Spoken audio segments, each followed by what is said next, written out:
Never assume that the cruise drink package is a smart deal. One wrong click when booking, or one forgotten detail in the fine print, could leave you wasting over $500 by the time you hit day 3. Even worse, some passengers end up thinking they're covered, only to find surprise charges on their final bill. So before you swipe that card or hit add to cart, ask yourself, is it really worth it? Or are you walking into the most overpriced trap at sea? In this video, we're breaking down the real math, the secret rules, and the hidden traps of cruise ship drink packages. You'll learn exactly when they're a total ripoff and when they're a vacation lifesaver. We're going deep with 13 critical tips every cruiser needs to know before buying a drink plan. From sneaky bar exclusions and misleading unlimited promises to the refund rules cruise lines don't advertise, you'll be shocked at what's buried in the fine print. And don't worry, it's not all doom and drama. I'll also show you 3 smart ways to actually make the drink package worth every penny,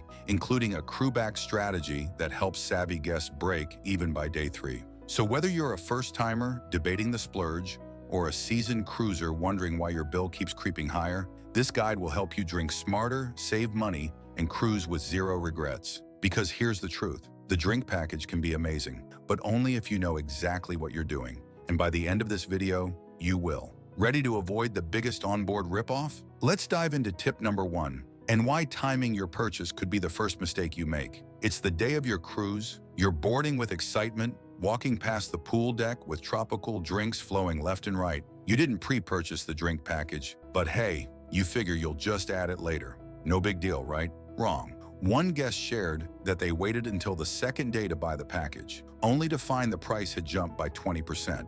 And since they missed day 1, the cruise line still charged them as if they started from the beginning. No refund, no adjustment, just a higher rate, fewer days of use, and a lot of regret. Here's why this happens. Cruise lines offer pre-cruise discounts to encourage early purchases. But once you step on board, the pricing often increases, and it's rarely prorated. That means even if you only plan to drink heavily on sea days or for part of the trip, you're still paying for the entire cruise duration.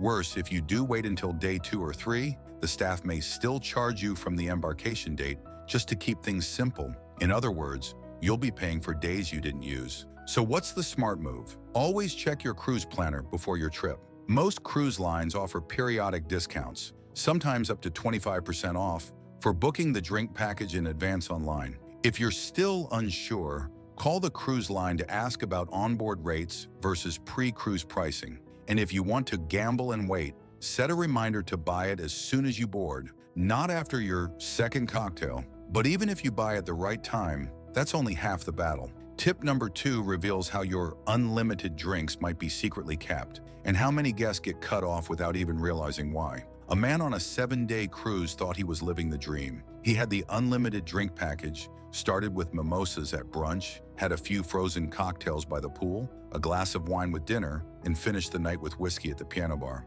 But on day 4, something strange happened. The bartender politely told him he'd reached his limit for the day and couldn't serve him another drink until the next morning. He was stunned. "I thought I had the unlimited package," and he protested. The bartender just smiled and pointed to the policy on the screen behind the bar. Here's the truth. Unlimited doesn't always mean unlimited. Many cruise lines have a soft cap on the number of alcoholic drinks you can consume in a 24-hour period, usually around 15. That includes beer, wine, cocktails, and even boozy coffees. After that, you're cut off until the next calendar day.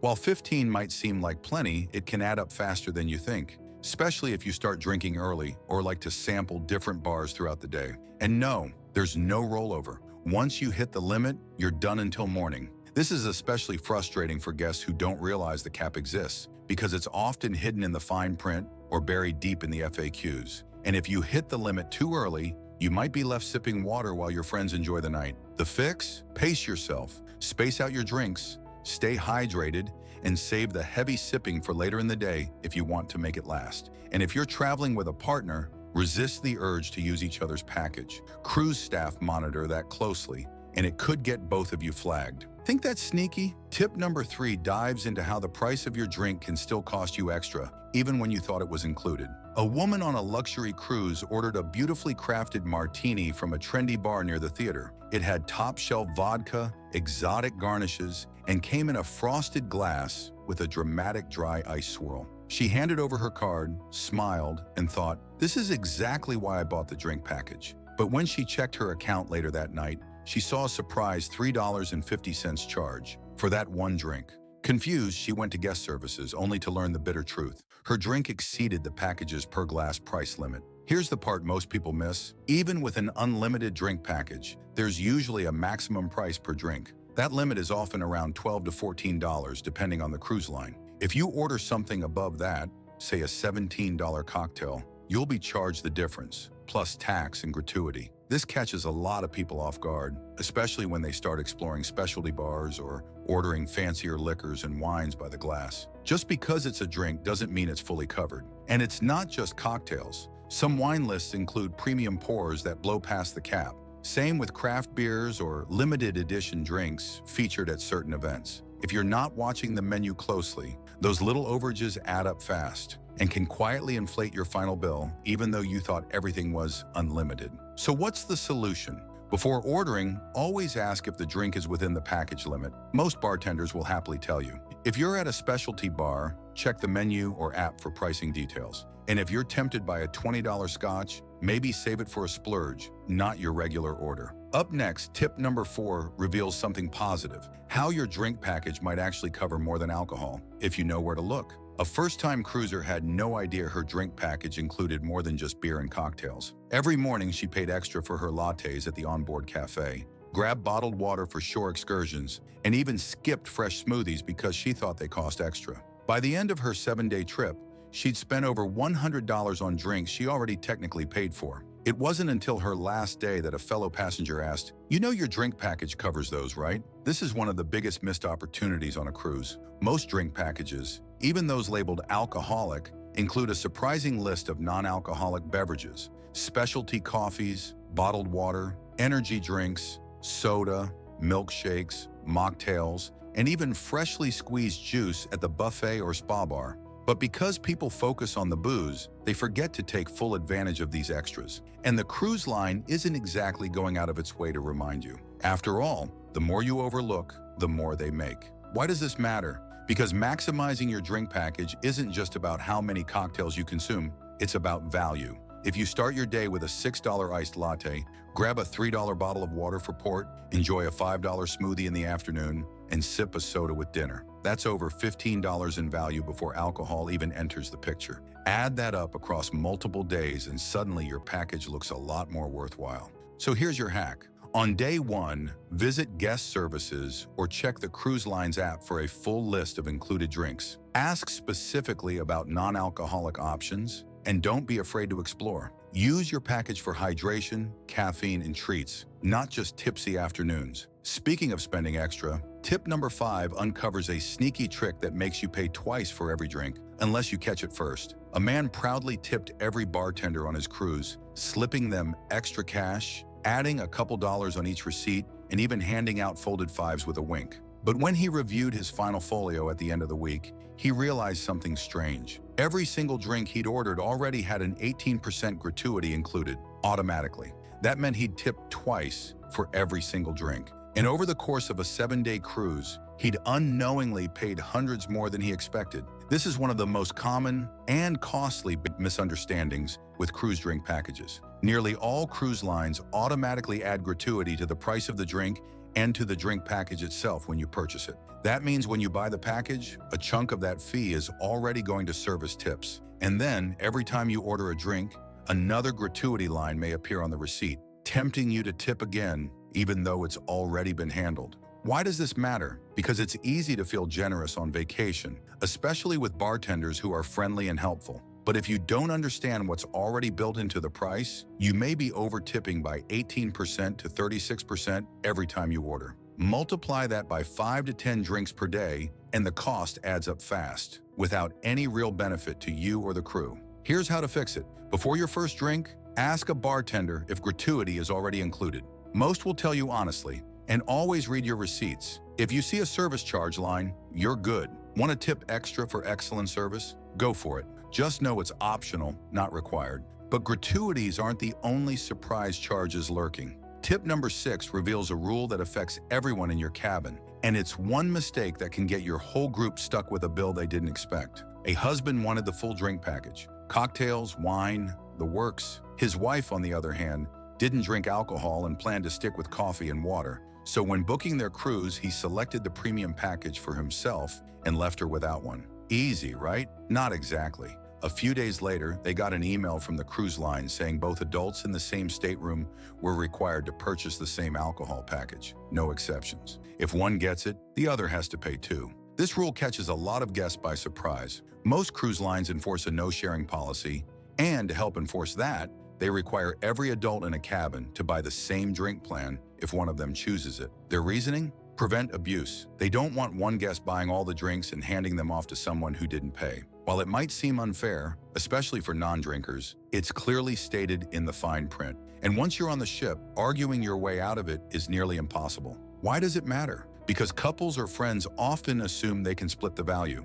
One person drinks, the other doesn't, and they'll balance things out. But instead, both are billed full price, and one ends up paying for a plan they don't even use. This can easily add hundreds of dollars to your cruise fare before you even leave port. Here's the workaround. Some cruise lines offer non-alcoholic drink packages separately, coffee cards, soda plans, or refreshment bundles that don't include alcohol. If your roommate doesn't drink, see if those are available. And always double-check drink package rules before checking out, especially for shared cabins. Coming up next, tip number 7 takes you off the ship and reveals how your drink package might suddenly vanish when you hit dry land. A woman stepped off her cruise ship onto a private island owned by the cruise line. She saw the same logo, the same beach bar setup, and even the same drinks she'd been enjoying on board. So she ordered a frozen daiquiri, handed over her card with a smile, and assumed it was covered under her drink package. Nope, that one drink, $12.50, plus tax and gratuity. She argued,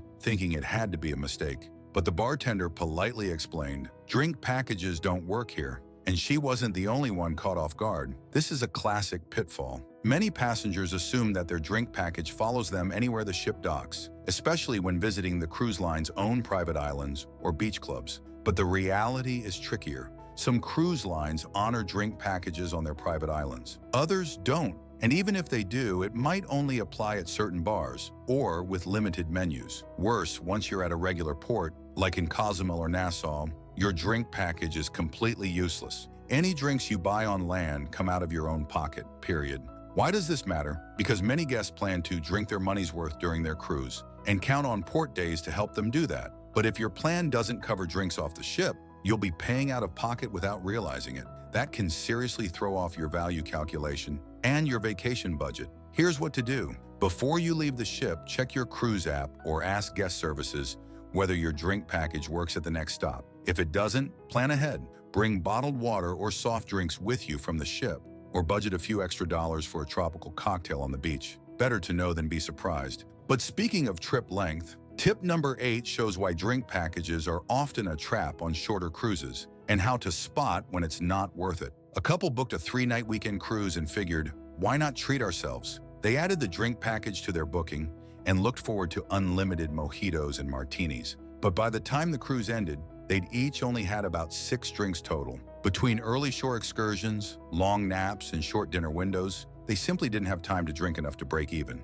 When they did the math back home, they realized they'd paid more per drink than if they had just bought a la carte. It wasn't a splurge, it was a loss. This is a common trap on shorter sailings. Drink packages are usually priced per day, often $60 to $100 per person, and the break-even point hovers around 6 to 8 alcoholic drinks per day. On a long cruise, that's doable, but on a 3 or 4 day trip packed with port stops, excursions, shows, and early mornings, it's surprisingly tough to hit that number, especially if you're not drinking heavily with every meal or lounging by the pool all day. Why does it matter? Because cruise lines make a huge profit from guests who overestimate how much they'll drink. Shorter trips are fast-paced, and unless you're planning to go full throttle every night, the drink package might be more of a convenience than a value, and a pricey one at that. So how do you decide? Before you book, look at your itinerary. How many port days are there? Will you be off the ship most of the day? Do you enjoy relaxing with a drink,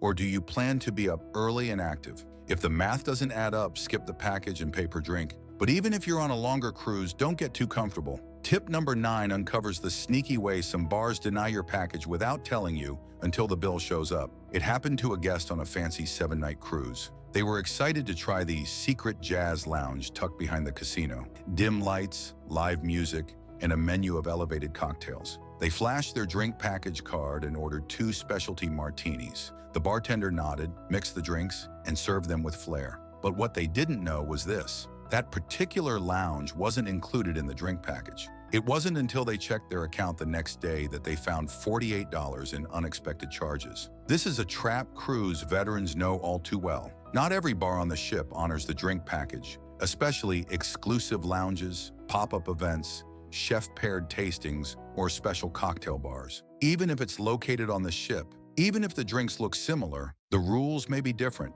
And unless you ask, no one will stop you from ordering. The crew won't refuse your card, they'll just quietly let the charges roll through. Why is this such a problem? Because these unlisted venues often don't look or feel any different. They may be promoted as fun, themed experiences, but they're still technically outside the drink plan. Guests assume they're covered, only to face a nasty surprise when their final bill doesn't match their expectations. Some bars even include souvenir cups or event charges, which also aren't covered no matter what package you have. The fix? Before trying out a new bar, especially one that feels upscale or different from the poolside variety, ask if your drink package is valid there. Bartenders will usually give you a straight answer. And double-check the daily activity planner. Any events that include premium tasting or exclusive spirits are a red flag. Up next, tip number 10 reveals another rule you might not expect: the time-based restriction that limits how often you can order, even if you've paid in full.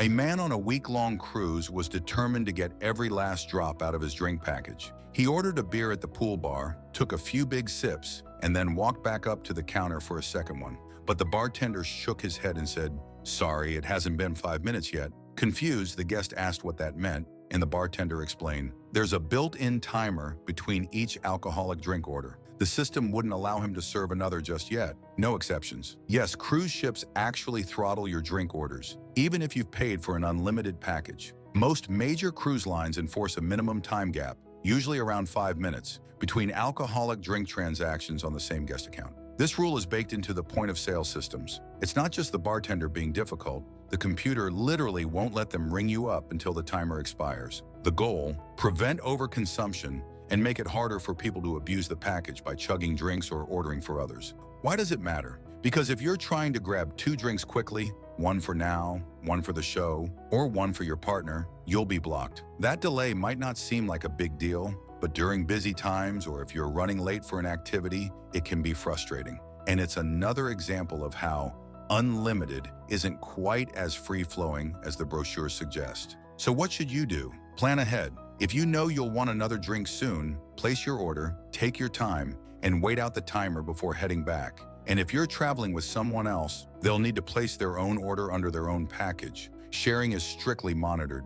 But even if you time everything perfectly, tip number 11 explains why some drinks, like fun souvenir cups or drink of the day specials, might still cost you more than you expect. A guest was strolling the promenade when a bartender offered a tropical cocktail served in a massive pineapple-shaped souvenir cup. It looked festive, came with a little umbrella, and was labeled the drink of the day. He handed over his card, assuming it was covered by his drink package. After all, it was just another cocktail, right? Not quite. That one drink added $9.95 to his onboard account. Why? Because the cup wasn't included. Neither was the promotional special attached to it. This is a classic case of fine print frustration. Many cruise lines advertise daily drink specials, cocktail events, or limited edition souvenir cups. But most of those are not included in your drink package. Even though the actual beverage might be similar to what you get elsewhere, the add-ons like the cup, garnishes, or marketing promo technically fall outside the standard coverage. Same goes for bucket of beer deals, wine flights, or tasting experiences. They're separate, and if you don't catch it in time, you'll pay extra, sometimes a lot extra. Why does this matter? Because these are the most tempting offers on board. They're colorful, convenient, and feel like part of the cruise experience. But unless you stop and ask, is this covered by my package? You could be stacking up charges you didn't intend to make. These specialty items aren't always flagged until your final folio, and by then, there's no going back. Here's the fix. If it comes in a collectible container, has limited time in the name, or sounds like a promotional deal, ask before ordering. Most bartenders will tell you outright whether it's included. And if you really want the souvenir cup, order the same drink in a regular glass first, then decide if it's worth the upgrade. Up next, tip number 12 uncovers another hidden gap: how most drink packages don't apply to your cabin's minibar or even room service. Let's unpack that next. After a long day ashore, a guest returned to their cabin, kicked off their shoes, and opened the mini fridge to grab a cold beer. Later that night, they ordered a glass of wine and a dessert via room service. No worries, they had the drink package, so it should be covered. Right? Wrong. When they reviewed their bill the next day, they saw charges for every single drink they consumed in the room. It didn't matter that they had the unlimited plan, because their location changed everything. Here's what most people miss. Drink packages usually only apply to drinks ordered at bars, restaurants, or public venues on board. They don't cover minibar items in your stateroom fridge, and they rarely include alcohol ordered through room service. So if you're hoping for a quiet night in with wine and snacks, don't expect it to be on the house. Even if the drink itself is on the bar menu and part of your package, once it comes through room service or out of the fridge, it's considered a separate purchase. Why is this important? Because late-night cravings, in-cabin relaxation, or post-shore excursion downtime often lead people to assume they can keep using their package from the comfort of their room. But that convenience can get pricey fast, and unless you catch it, you won't notice until the end of cruise statement hits your inbox. So what's the workaround? Keep a few bottled waters or sodas from your package in your room during the day. They're usually free when grabbed from a bar, and if you want wine or beer in your cabin, pick it up on your way back from dinner instead of ordering in. Some cruise lines also allow you to pre-purchase wine packages or in-room bottles for cheaper than a la carte prices. Now, after all these red flags, you're probably wondering if the drink package is ever worth it. Tip number 13 is the game changer. The strategy seasoned cruisers use to get every penny back, and then some. A veteran cruiser once shared his secret: "I break even on my drink package by day 3 every time." How? He knew exactly which drinks to get, when to get them, and how to maximize every perk included. While first-timers were still debating if the package was worth it, he was already sipping his third specialty coffee of the morning and ordering a premium scotch after dinner. All included, no extra charges. His final drink tally, well over $700 in value, on a package that cost him half that. The truth is, the drink package can be worth it, but only if you go in with a strategy. That means tracking how many drinks you realistically consume in a day and making sure you're hitting that break-even point. Most packages cost between $60 and $100 per person per day. So if your average drink runs $10 to $12, you need 6 to 8 drinks daily just to come out ahead. And that includes any coffees, bottled waters, sodas, or mocktails too. To really stretch the value, seasoned cruisers spread out their drinks across the day: coffee or juice in the morning, a cocktail or beer with lunch, something cold by the pool in the afternoon, wine at dinner, and a nightcap later on. Throw in some bottled water for shore days, and suddenly that package starts working for you.